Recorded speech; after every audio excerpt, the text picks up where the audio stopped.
Online पानामा आज हामीसँग नेकपा एमालेका नेता एवं राष्ट्रिय सभामा नेकपा एमालेको तर्फबाट प्रमुख सचेतक रहनुभएका खिमलाल भट्टराई हुनुहुन्छ। स्वागत छ यहाँलाई। धन्यवाद। तपाईहरुको आज भर्खरै संसदीय दलको बैठक बसेको छ। त्यसका केही महत्त्वपूर्ण निर्णयहरू भएका छन्। केही महत्त्वपूर्ण निर्णयहरू के हुन् तिनीहरू विषय सुनाउँ न। त्यसमा मुख्य रूपमा त अब हामीले हाम्रो संसदीय विधान जुन छ त्यो विधान संशोधनको लागि चाहिँ एउटा कमिटी निर्माण गरेका छौँ हामीले। राष्ट्रिय सभा प्रतिनिधि सभामा सत्तापक्षका प्रमुख सचेतक विशाल भट्टराईजीको संयोजकत्वमा शेरबहादुर तामाङ र विमला राई पौडेल उहाँहरू दुईजना सदस्य रहनुभएको एउटा विधान संशोधन मस्यौदा कमिटी त्यो हामीले बनाएका छौँ। त्यसको साथमा प्रधानमन्त्री एवं संसदीय दलका नेता केपी शर्मा ओलीज्यूको नेतृत्वमा अध्यक्षतामा चाहिँ संसदीय बोर्ड पनि हामीले निर्माण गरेका छौँ। त्यसमा माधव कुमार नेपाल, झलनाथ खनाल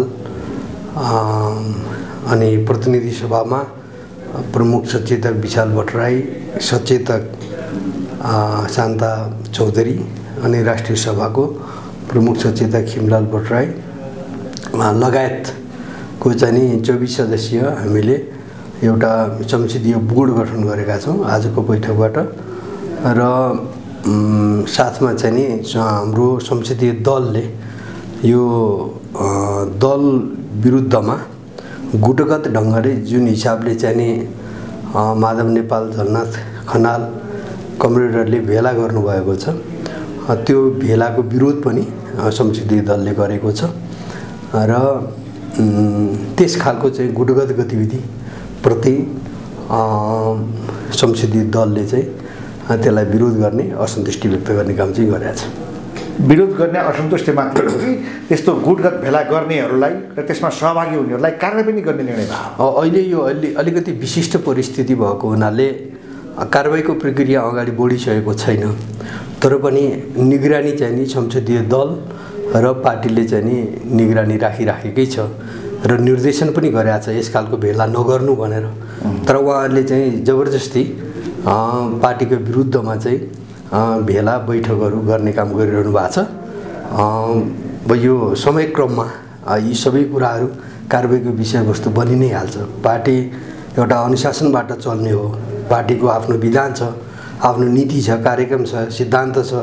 त्योभन्दा च्युत भएर कसैले पनि त्यस खालको गतिविधि गर्छ भने त्यो निश्चित रूपमा दण्डनीय हुन्छ र पार्टीले त्यस्तो प्रवृत्तिलाई त्यस्तो क्रियाकलापमा संलग्न हुनेहरूलाई दण्डित गर्छ।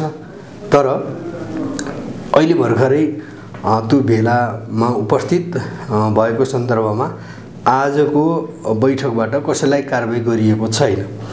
तर त्यो विषयप्रति दलले विरोध जनाएको छ। त्यो गलत हो भन्ने कुरालाई चाहिँ नि निष्कर्ष निकालेको छ। अब दण्डित गर्नुपर्छ भन्नुभयो, कस्तो किसिमको दण्ड हुन्छ? त्यसको अब मानिसहरूको संलग्नताको हिसाबले, पार्टी नेताहरू, पार्टी कार्यकर्ताहरूको संलग्नताको हिसाबले उहाँहरू कसरी संलग्न भइरहनु भएको छ त्यो सबै प्रकृति र अब कसरी अगाडि बढ्न चाहनुहुन्छ उहाँहरू त्यो सबै कुराहरू कसैलाई स्पष्टीकरण सोधेर स्पष्टीकरणको जवाफ आइसके व्यक्तिपछि फरक हुन्छ। व्यक्तिपछि फरक निश्चित रूपमा त्यसलाई लिड गर्ने व्यक्तिहरू। अब एउटा कुरा के छ भन्दाखेरि तलपट्टिको कार्यकर्ताहरू भन्दा पनि नेताहरू जसले यो चाहिँ यसको अगुवाई गरिरहनु भएको छ उहाँहरूबाट नै कहिलेकाहीँ कस्तो हुन्छ भने नेतालाई नचोने तर कार्यकर्ताबाट तलबाट चाहिँ नि कारबाहीको प्रक्रिया अगाडि बढाउने जस्तो हुन्छ। तर अहिले चाहिँ प्रधानमन्त्रीज्यूको भनाइ सुन्दाखेरि उहाँले नेतृत्वबाटै सुरु गर्नुपर्छ भनेर उहाँले भन्नुभएको छ। त्यो कारबाहीको सिलसिला चाहिँ नेतृत्वबाट जसले यसको अगुवाई गरिराखेको छ। किन यो तलपट्टिकोलाई मात्रै तलकोलाई दण्डित गर्ने, नेता जहिले पनि सुरक्षित हुने त्यो प्रवृत्ति चाहिँ नि आन्दोलनभित्र हुर्किँदै गयो, देखिँदै गएको हो। तर अब चाहिँ यो लिडरसिपबाट यो जसले यस्तो चिजको यो गुटको अगुवाई गर्छ उसैबाट चाहिँ यसको सुरुवात गर्नुपर्छ भन्ने विचार चाहिँ नि उहाँले व्यक्त गर्नुभएको छ। यो तपाईँहरूले पनि सुन्नुभएको होला। त्यसै हिसाबले चाहिँ नि अब यो अहिले पनि अब खास गरी तपाईँले देखिरहनु भएको छ नि माधव नेपाल झलनाथ कमरेडहरू चाहिँ नि यो सब कुराको लिड गरिरहनु भएको छ। बाहिर पनि उहाँहरू त्यसै गरी बोल्नु भएको छ, सभा बैठकहरू उहाँहरूले त्यसै गरी चलाइरहनु भएको छ। अब त औपचारिक रूपमा उहाँले भेलामा प्रतिवेदनै लानुभयो। प्रतिवेदनै लानुभयो। प्रतिवेदन के लानुभयो भन्दाखेरि कुनै नयाँ चिज त लानु भएको छैन। उहाँले सिङ्गो नेकपा हुँदा पनि प्रचण्ड, माधव नेपाल, झलनाथ खनालहरूले प्रधानमन्त्री विरुद्ध त्यस्तै किसिमको प्रतिवेदन लगेका थिए। त्यही प्रवृत्तिलाई यहाँ फेरि उहाँले दोहोऱ्याउन खोज्नुभयो। उहाँहरूले त्यो कमरेड प्रचण्डले जुन पेस गर्नुभएको थियो स्थायी कमिटीको बैठकमा, उहाँले त्यही चाहिँ नि त्यसैलाई उहाँले फोटोकपी गर्न खोज्नुभयो। नेकपा एमाले भनिसकेपछि पनि त्यसैको भारी बोकेर उहाँ चाहिँ यहाँ आउन खोज्नुभयो। यो चाहिँ अब चल्न सक्दैन। यो गुटगत गतिविधि हिजोसम्म जे भयो भयो, अब हामी नयाँ ढङ्गले जाउँ भनेर एउटा सङ्कल्प गर्ने हो भनेदेखि चाहिँ नि हिजोको कुराको लागि क्षमा याचना हुन सक्थ्यो होला। तर उहाँले फेरि त्यसैको भारी बोकेर यो पार्टीमा आउन खोज्नुभयो।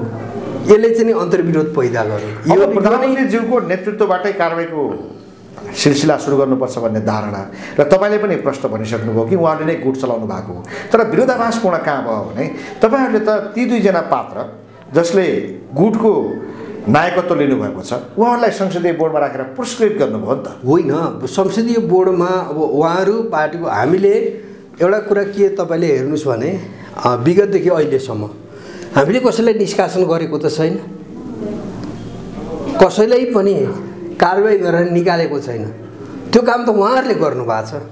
हामी यो आन्दोलनभित्र कमी कमजोरीहरू हुनसक्छ, एउटै पार्टीभित्र बसेर हामी छलफल गरेर त्यसलाई सच्याउँदै अगाडि बढौँ भन्ने हो हाम्रो मान्यता।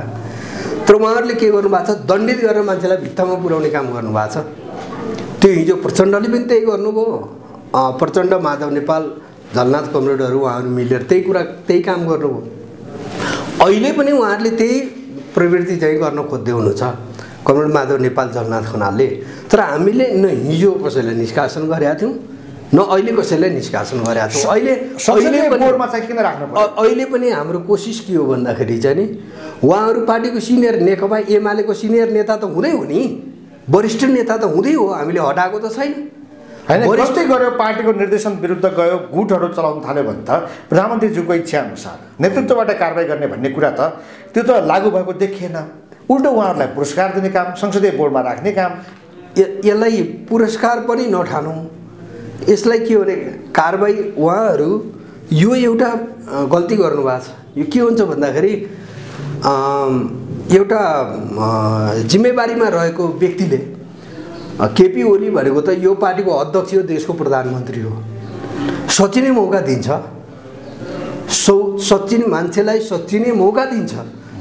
उहाँले भनि पनि रहनु भएको छ तपाईँहरूले यस्तो गतिविधि छोड्नुहोस्। यदि गर्दै जानुभयो भनेदेखि अहिले पनि उहाँ त यो पार्टीको वरिष्ठ नेता हो।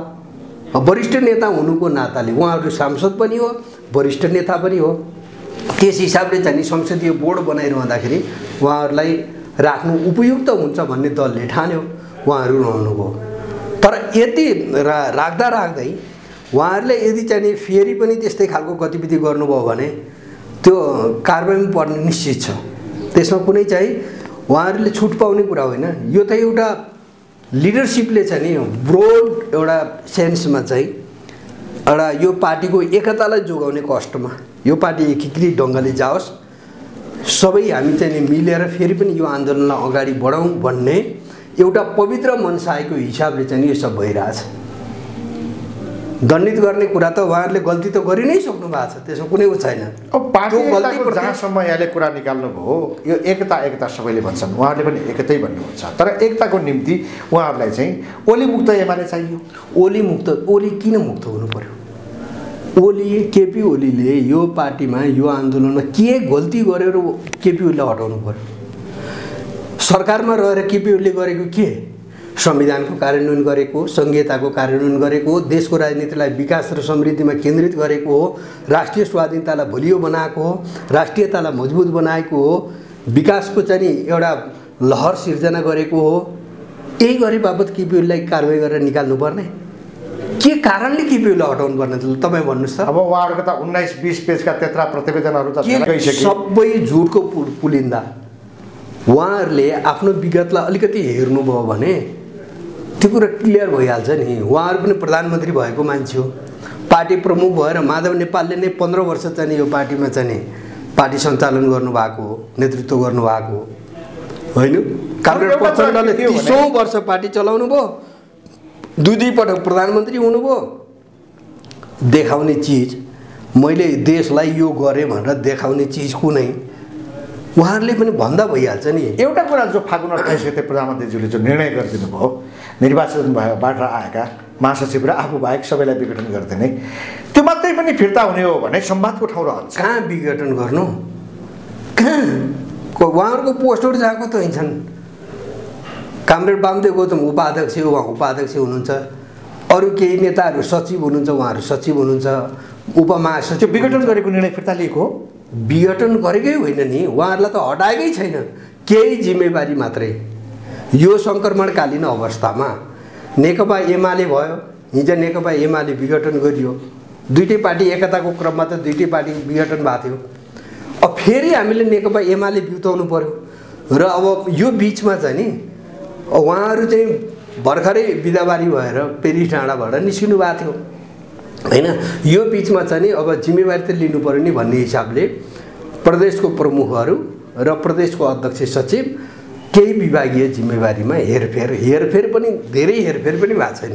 उहाँहरूको जिम्मेवारी केही जिम्मेवारी चाहिँ नि चेन्ज भएको छ। उहाँहरू जब यहाँ पार्टीमै आउनु भएको छैन अनि त्यो पार्टीको बिचमा बसेका तटस्थ रहेका वामदेवको पनि जिम्मेवारी खोजिदिनु भयो तपाईँ। कहाँ जिम्मेवारी खोजिया छ? अहिले सङ्गठन विभाग प्रमुख को एमालेको विष्णु पौडेल भनेर त्यो दिन वामदेव होइनन् र उहाँ उपाध्यक्ष हो। त्यो हुनुको नाताले उहाँ त एउटा उसमा लाग्नुभयो नि, ब्रोडली एउटा सङ्गठनै जस्तो बनाएर उहाँ त एकता अभियान भनेर हिँड्नुभयो। अब एकता अभियान भनेर अहिले करिब छुट्टिएको माओवादी र चाहिँ एमालेलाई फेरि एकता गर्छु भनेर हिँडेको मान्छेले अब एमालेको सङ्गठन कहाँ गर्नुहुन्छ त उहाँले? उहाँले त एमाले एकता अभियान सुरु गर्नु भएको छ अहिले। ठिकै छ, उहाँ आउनुभयो भने फेरि पनि छलफल हुनसक्छ। यो कुनै ठुलो कुरा छैन, यो सङ्क्रमण काल भनेको छ नि त। त्यही हुनाले यो सङ्क्रमण कालमा चाहिँ नि यसलाई फेरि हामी चाहिँ मिलाएर लैजान सक्छौँ बसेर भनेर अध्यक्ष प्रधानमन्त्रीले भनिसक्नु भएको छ नि। यो ठुलो कुरा भएन। तपाईँहरू कुन पोइन्टमा बस्यो भने एमाले भित्रको यो तिक्तता मेटिन्छ? उहाँहरूले त्यो हिजोको ह्याङओभरबाट उहाँहरू मुक्त हुनु पर्यो, कामरेड माधव नेपाल र जलनाथ खनाल। उहाँहरू फेरि पनि हिजो चाहिँ नि प्रचण्ड, माधव नेपाल, जलनाथ खनालले एक ठाउँमा हुँदाखेरि जे गतिविधि गर्नुभएको थियो, आफ्नो पार्टीको विरुद्धमा अविश्वास प्रस्ताव ल्याउने, आफ्नो सरकार आफैले ढाल्ने, आफ्नो अध्यक्षलाई हटाउन लाग्ने, जुन खालको गुटबन्दीपूर्ण क्रियाकलापमा उहाँहरू संलग्न हुनुहुन्थ्यो, फेरि पनि त्यो ह्याङओभर बोकेर यहाँ आउनु खोज्नुभयो भने यो सम्भव छैन। उहाँहरू त्यो ह्याङओभरबाट मुक्त हुनुपर्छ र नयाँ सिराबाट चाहिँ अगाडि बढ्ने सङ्कल्प उहाँहरूले गर्नुपर्छ। आज प्रचण्डले सिन्धुलीमा बोलेको सुन्दै थिएँ, उहाँको एकीकरण चाहिँ एमालेकै माधव नेपाल, झलनाथ खनाल समूहसँग हुन्छ भनेर। यो कुरा कतिको सिरियस होला? उहाँहरूको बिचमा कुराकानी भएको होला, भेटघाट भएको हामीले पनि सुनेका छौँ। माधव नेपाल, जलनाथ खनाल, प्रचण्डजीहरू भेटघाट गर्नुभयो होला, कुराकानी गर्नुभयो होला। तर एउटा सच्चाइ के हो भने उहाँहरूले भन्ने बित्तिकै उहाँहरूसँग रहेको त्यो पङ्क्ति उता जाँदैन, पङ्क्ति यतै आउँछ अनि उहाँहरू जान सक्नुहुन्छ यदि उहाँहरूको प्रतिबद्धता त्यस्तो सङ्कल्प छ भनेदेखि। टप लेयरका 2-4 जना जान्छन्, सूर्य चिन्ह जान्छ, एमाले जान्छ, अरू त्यही फर्किन्छ, अरू सबै यतै फर्किनुहुन्छ। मतलब अधिकांश अपवाद बाहेक भन्छु मैले, सबै यता। जनता त कोही पनि कतै डगमगाएको छैन नि, जनता त सबै नेकपा एमालेसँगै छ। हाम्रो पङ्क्तिमा केही कार्यकर्तामा पनि जनतामा पनि तपाईँले हेर्नुभयो भने अपवाद बाहेक अरू सबै यतैपट्टि छ। तर प्रधानमन्त्रीलाई त चारैतिरबाट घेराबन्दी गरेर आक्रमणको प्रयास त सबैले गरिरहेछन् नि। उहाँलाई त प्रधानमन्त्री पदबाटै हटाउन खोजिरहेछन्। हो, काङ्ग्रेसले हिजो आन्दोलन गरेको हो, आज पनि उसले विभिन्न दलसँग छलफल गरेर प्रधानमन्त्रीबाट कसरी हटाउने भन्ने अभ्यास थालेको छ। जनता समाजवादी त्यही, प्रचण्डजीको पार्टी त्यही होइन। अब तपाईँकै पार्टीभित्र माधव, झलनाथ खनालहरू खुलेआम भेला गर्दै हिँड्नु भएको छ। प्रधानमन्त्री त बिचरा निकै एक्लो हुनुहुन्छ। हो, तपाईँहरू 4-5 जनाले कतै थेक्नुहुन्छ? प्रधानमन्त्रीले राम्रो काम गरिरहनु भएको छ, त्यही हुनाले सब हाततिरहेछन्। यत्रो चाहिँ घेराबन्दी हुँदाखेरि पनि प्रधानमन्त्री चाहिँ जुन स्पिकरी साथ चाहिँ देश र जनताको काममा लागिरहनु भएको छ नि। आज यस बिचमा कति शिलान्यास भएको छ, कति उद्घाटन भएको छ, कति काम अगाडि बढिरहेछ, विकासको बाढी देशमा आइरहेछ। सब क्षेत्रमा पूर्वाधारको निर्माणमा देश जुटिरहेछ। तपाईँको कृषि भन्नुहोस्, पर्यटन भन्नुहोस्, स्वास्थ्यको क्षेत्र भन्नुहोस्, शिक्षाको क्षेत्र भन्नुहोस्, हरेक क्षेत्रमा आज पूर्वाधारको बेजोड चाहिँ निर्माण अगाडि बढिरहेछ है। यो सब कसले गरेको? यो सबको अगुवाई केपी ओलीले गरिरहनु भएको छ नि। जनता केपी ओलीको साथमा छ। आज कुनै प्राइम मिनिस्टरको पक्षमा नेपालको हिस्ट्रीमा we want KP Oli, we love KP Oli भनेर यङ जेनेरेसन समेत, आज यङ जेनेरेसनमा आफ्नै एउटा आशाको दियो। कहाँ आफ्नै कार्यकर्ता त तपाईँलाई आफ्नो घरमा आई लभ यु भन्न गाह्रो पर्छ, कुरा गर्नुहुन्छ तपाईँ। आफ्नो कार्यकर्ता भनेर हुन्छ? कार्यकर्ता त कार्यकर्तै हो। अब कार्यकर्ता बढ्यो नि त। तपाईँ यङ जेनेरेसनको हेर्नुहोस् त, टिन एजरहरूले चाहिँ नि आज I love you KP Oli भनेर भनिरहेछ। भनेको के हो भन्दाखेरि केपी ओलीले केही गर्नु भएको छ, सरकारले केही गरेको छ, हाम्रो पार्टीले केही गरेको छ। त्यस अर्थमा चाहिँ नि यो सब एउटा आकर्षण बढिरहेछ। काङ्ग्रेस, माओवादी केन्द्र र जनता समाजवादी पार्टी मिलेर उहाँलाई संसदबाट हटाउन खोज्यो भने त उहाँ हट्नुहुन्छ नि। उहाँले भनि त सक्नु भएको छ, तपाईँहरू मिलेर को मिल्ने हो मिलेर हटाउनु सक्नुहुन्छ भने भनेर भन्नुभएको छ। तर मेरो विचारमा त्यस्तो हुन्छ भन्ने लाग्दैन मलाई। के हुन्छ त? होइन, अहिले अब स्मुथली अब संसद चल्ने जस्तो संसद तपाईँले हेरिरहनु भएको छ। संसद स्मुथली चल्न सकिरहेको छैन होइन। अब सरकार चाहिँ नयाँ सरकार बनाउनको लागि अविश्वास प्रस्तावमा जानु पर्यो। अविश्वास प्रस्तावमा जाँदाखेरि चाहिँ प्रधानमन्त्रीको क्यान्डिडेट सहित जानुपर्ने हुन्छ। को प्रधानमन्त्रीको क्यान्डिडेट हुने त? अब कङ्ग्रेसलाई प्रधानमन्त्रीको क्यान्डिडेट बनाउँदाखेरि अनि 138 पुग्छ त, बहुमत पुग्छ त? त्यो एउटा प्रश्न चिन्ह छ। प्रचण्डजी हुँदाखेरि पुग्छ त? त्यो पनि अब एउटा कम्युनिस्टलाई हटाएर केपी ओलीलाई हटाएर अर्को कम्युनिस्टलाई काङ्ग्रेसले किन भोट हाल्ने भन्ने प्रश्न छ त्यहाँ। उहाँको आफ्नै सांसद तपाईँहरूतर्फ छन्, हामीतर्फ को छ को छैन त्यो छुट्टै कुरा भयो। तर पनि त्यो एउटा प्रश्न त आउँछ नि, केपी ओलीलाई एउटा कम्युनिस्टलाई हटाएर अर्को कम्युनिस्टमा किन जाने भन्ने प्रश्न कङ्ग्रेसमा जन्मिनेवाला छ होइन। शेरबहादुरजी हुँदाखेरि आफ्नो कम्युनिस्टलाई हटाएर अनि केपी ओलीलाई हटाएर यत्रो काम गरिरहेछ। मनभित्र त सबै छ नि, केपी ओलीले राम्रो गरिरहेछ भन्ने कुरा मनभित्र त छ, बाहिर प्रकट नगरेको मात्रै न हो। अनि कम्युनिस्ट प्रधानमन्त्रीलाई हटाएर अनि कङ्ग्रेसमा भोट किन हाल्ने भन्ने प्रश्न त्यहाँ पनि जन्मिएला सांसदहरूमा बने। और यो खालको स्थितिले गर्दाखेरि चाहिँ अविश्वास प्रस्तावको सङ्कट त्यहाँनिर छ। अविश्वास प्रस्ताव कहाँ तपाईँ त्यहाँनिर पनि किन जाने? उहाँहरूले जुन समर्थन दिनुभएको छ त्यही समर्थन फिर्ता लिन सक्नु भएको छैन नि। खै त प्रचण्डजीले विरोध त गर्नुभएको छ बाहिर, तर खै त समर्थन फिर्ता लिन सक्नु भएको छैन नि। त्यही त अब प्रधानमन्त्रीज्यू अथवा तपाईँहरूले पनि भन्न सक्नुपर्ने, यत्रो विरोध गरेर हिँडेका प्रचण्ड यति लान्छना लगाएका छन्, अफिसियल्ली उहाँले त्यो बुझाउनु भएको छ। अहिले पनि विभिन्न शब्दावली प्रयोग गरेर उहाँले प्रधानमन्त्रीलाई, एमालेलाई, तपाईँहरूलाई गाली गरिरहनु भएको छ। त्यो पार्टीको समर्थन तपाईँहरूलाई किन चाहियो? कि हामीलाई प्रधानमन्त्रीको कुरा सुन्नु भएको छैन? किन गरिरहेको यो समर्थन फिर्ता लैजाउनु भनेर सुन्नु भएको छैन? समर्थन तिमीले किन गरिरहेछौ त यो उहाँले भन्नुभयो नि। अब यसको मतलब समर्थन गरिरहेको छ भन्दाखेरि लोकप्रियता छ, त्यो मनभित्र भएको चाहिँ ठिक गरेछ भन्ने त्यो भाव त छ। यति काम त मैले पनि गर्न सक्दिनँ थिएँ भन्ने कुरा।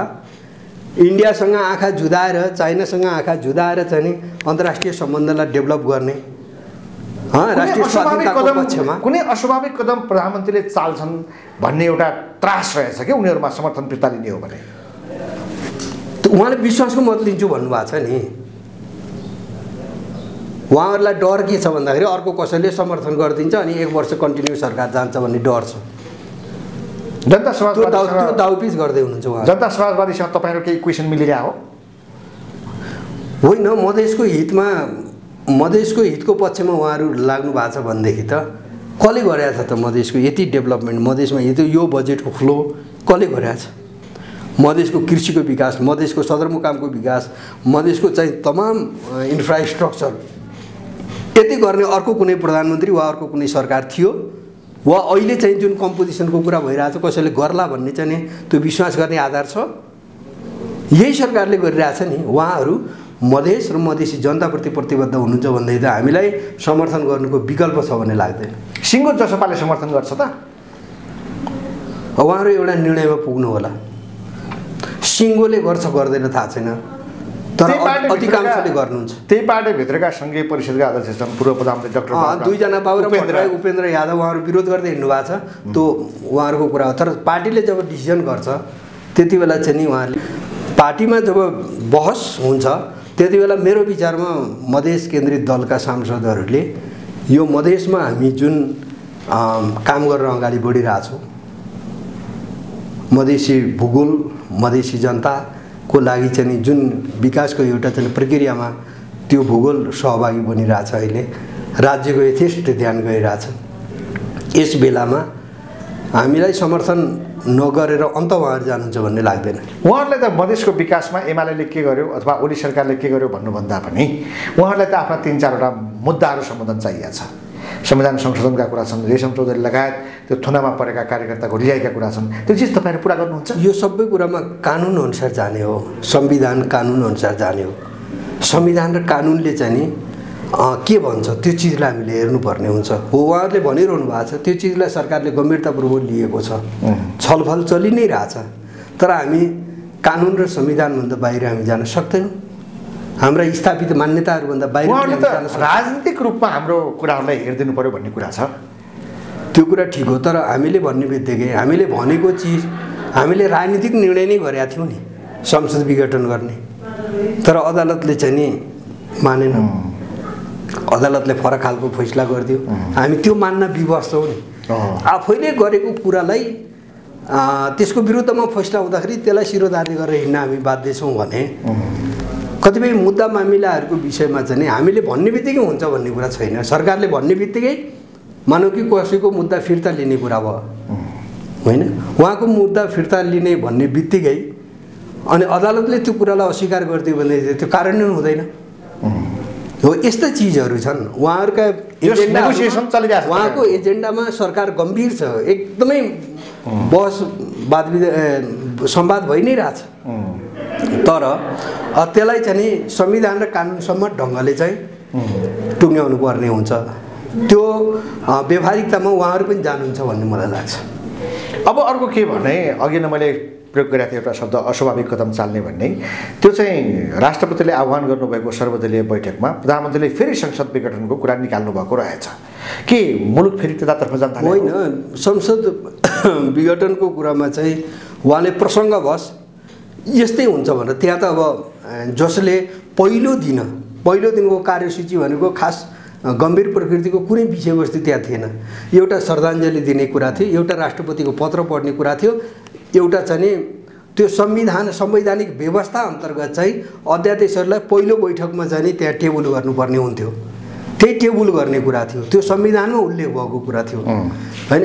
त्यति कार्यसूची हुँदाखेरि त त्यो दिनको सदनमा तपाईँहरू देख्नुभयो नि, कोही बेल घेर्नतिर, काङ्ग्रेस बेल घेर्नतिर लाग्यो होइन, अनि उहाँहरू उठेर हिँड्नुभयो कमरेड प्रचण्ड माधव नेपालहरू भने पहिलो दिनको जुन गम्भीर प्रकृतिको कार्यसूची नै छैन, संवेदनशील प्रकृतिको छ, किनभने श्रद्धाञ्जली दिने हो। तर गम्भीर प्रकृतिको कुनै राजनीतिक कुनै कानुनी विषय त थिएन, त्यो अध्यादेशहरूको कुरा थियो। अध्यादेशहरूको कुरा त्यो त टेबल गर्ने मात्रै कुरा थियो, त्यो कुनै निर्णायक कुरा थियो र त्यो टेबल गर्ने भनेको त मात्रै त्यो चाहिँ एक प्रकारको दर्ता गर्ने कुरा हो। दर्ता गर्ने बित्तिकै चाहिँ तपाईँको चाहिँ त्यहाँ फैसला हुनुपर्ने कुरा त होइन। त्यो फैसला गर्ने दिन उहाँहरूले सरकारले जबरजस्ती फैसला गर्न थाल्यो भने त्यसको विरुद्धमा उठेर हिँड्ने वा बेल घेर्ने कुरा त ठिक हुन्थ्यो होला। टेबल गर्ने त्यो पनि संवैधानिक व्यवस्था अन्तर्गत, कुनै सरकारको आफ्नो पोजिसनको हिसाबले पनि होइन, संवैधानिक व्यवस्था अन्तर्गत गरिएको कुरा थियो। र त उहाँहरूले त्यसो गर्नुभयो भने यो संसद कसरी चल्छ भनेर उहाँले त्यो प्रसङ्गमा चाहिँ नि देख्नुभयो नि हालत संसदको, तपाईँहरूले के गर्नुभयो, संसद के भयो, के भइरहेछ, संसद स्मुथली चल्या छ त भन्ने प्रसङ्गमा उहाँहरूले भन्नुभयो भन्ने लाग्छ मलाई। यो संसदलाई अलिकति प्यारालाइज गर्ने सोचमा गभर्मेन्ट नै गएको कि भन्ने, किनभने बिजनेस दिएको छ, त्यो केही पनि छैन नि। बिजनेस दिनु पर्यो। बिजनेस लिनको लागि के हुन्छ भने कार्यव्यवस्था समितिको बैठक बस्नुपर्ने हुन्छ, सभामुखले त्यो सबै खालको चाहिँ नि त्यो डाइलग गर्ने कुरा हुन्छ कि संवाद गर्नुपर्ने हुन्छ नि, त्यो सरकारसँग पनि गर्नुपर्ने हुन्छ, अरू राजनीतिक दलहरूसँग पनि गर्नुपर्ने हुन्छ, त्यस त्यहाँ कार्यव्यवस्था परामर्श समिति हुन्छ उसँग गर्नुपर्ने हुन्छ। तर अहिले स्मुथली त्यो कामै अगाडि बढिरहेको छैन। उहाँले कसैसँग डायलग पनि गर्नुभएको छ। अब भनेपछि संसद पनि चल्न नसक्ने, नेकपा एमालेभित्र यो किसिमको भड्कालो भइराख्ने, काङ्ग्रेस जसपा लगायतकाहरू नयाँ सरकार बनाउन भनेर अभ्यास गरिरहने तर सरकार बनाउन नसक्ने, त्यस्तो किसिमको परिस्थिति भयो भने फेरि संसद विघटन गरेर चुनावमा जानुको विकल्प बाहेक अर्को के रहन्छ? संविधानको चाहिँ नि संविधानको अहिले हामी धारा 2 मा छौँ, संविधानको धारा 76 को 2 मा छौँ यो गभर्मेन्ट। अब यसपछि चाहिँ तपाईँको धारा 3, धारा 4, धारा 5, धारा 6 हुँदै 7 मा पुग्ने हो। यो सबै अभ्यास गरेर जानु पर्यो नि। यो सबै अभ्यासमा राजनीतिक दलहरू असफल भयो भने फेरि पनि चुनावमा जाने हो देश। त्यो त हाम्रो संवैधानिक व्यवस्थै छ। अब अन्तिममा मेरो प्रश्न के छ भने धेरैले आशंका पनि गरेका छन् यो गणतन्त्र असफल भयो, 2072 को यो संविधान पनि असफल भयो, त्यसकारण केही छिमेकी र विदेशी शक्ति राष्ट्रहरूको पनि चाहना र उनीहरूको दबाब पनि र त्यसमा नेपालका राजनीतिक दल र नेताहरू प्रधानमन्त्री सहित सबै परे। त्यो भएको हुनाले हिन्दू राष्ट्र संहिताको मामिलामा पनि यसलाई लगभग खारेजै गरिदिने अनि राजालाई अलिकति स्पेस त्यो दिने कुरामा एमाले र प्रधानमन्त्री लोयल हुनुहुन्छ, मुलुक त्यतातर्फ उहाँले ड्राइभ गर्दै हुनुहुन्छ भन्ने एउटा छ है। गलत प्रचार हो त्यो, गलत प्रचार हो त्यो, केही पनि छैन, त्यो हुन पनि सक्दैन। किनभने राजनीतिक दलहरूको बिचमा अहिले आपसी अन्तर्विरोध अरू विषयहरूमा भए तापनि यी विषयहरूमा कुनै दल विशेषको भिन्न दृष्टिकोण छ भन्ने मलाई लाग्दैन। चाहे कङ्ग्रेस भन्नुहोस्, चाहे नेकपा माओवादी केन्द्र, चाहे जनता समाजवादी पार्टी वा नेकपा एमाले, तपाईँले सबैलाई हेर्नुहोस् कसको त्यस्तो दृष्टिकोण छ जो अहिले गणतन्त्रको विरुद्धमा उभियोस्, संहिताको विरुद्धमा उभियोस्, राजतन्त्रको पक्षमा उभियोस् वा चाहिँ धर्मनिरपेक्षताको विरुद्धमा उभियोस्। कसको दृष्टिकोण त्यस्तो छ त?